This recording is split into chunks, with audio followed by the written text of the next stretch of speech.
9 जून रोजी उपमुख्यमंत्री सुनेत्रा पवारांच्या खासगी विमानात तांत्रिक बिघाड झाला। मुंबई दिल्ली प्रवासादरम्यान विमानात तांत्रिक दोष आढळून आला। 9 जून रोजी मुंबईहून दिल्लीकडे येणाऱ्या विमानात बिघाड दिसून आला। दुरुस्तीनंतर सुमारे 2 तास उशिराने उड्डाण केल्याची माहिती आहे। तांत्रिक बिघाड झालेले संबंधित विमान VSR कंपनीचं होतं। विशेष हे तीच कंपनी आहे ज्या कंपनीच्या विमानाच्या अपघातात अजित पवारांचा मृत्यू झाला होता।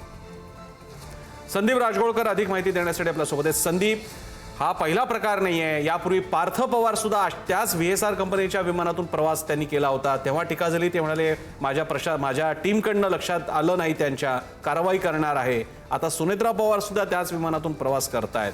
मग काय चाललंय तरी काय?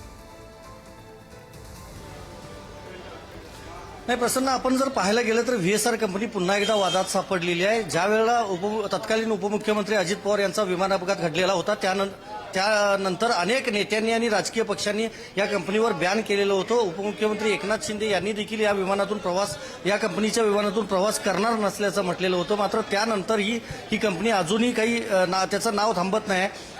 NDAचा एक कार्यक्रम होता, पंतप्रधान मोदींना 12 वर्ष पूर्ण झाल्याच्या निमित्तानं राजधानी दिल्लीमध्ये, आणि त्यामुळे उपमुख्यमंत्री सुनेत्रा पवार या मंगळवारी संध्याकाळी दिल्लीसाठी रवाना होणार होत्या। संध्याकाळी 5 वाजताचं टेक ऑफचं टायमिंग होतं, मात्र 7 वाजता हे विमान जे आहे ते टेक ऑफ झालं। 8 सीटर ही विमान खासगी कंपनी म्हणजेच VSR कंपनीचं असल्याचं आपल्याला समजतंय। 5चं टायमिंग टळलेलं होतं त्या दिवशी, कारण तांत्रिक बिघाड झालेला होता विमानामध्ये। नेमका काय बिघाड झाला होता हे अजूनही कंपनीकडून स्पष्ट करण्यात आलेलं नाही। मात्र 5ची वेळी 7 झाली आणि 2 तास उशिरानं उपमुख्यमंत्री सुनेत्रा पवार यांच्या विमानानं टेक ऑफ मुंबईतून घेतला आणि नंतर त्या दिल्लीमध्ये रवाना झालेल्या होत्या।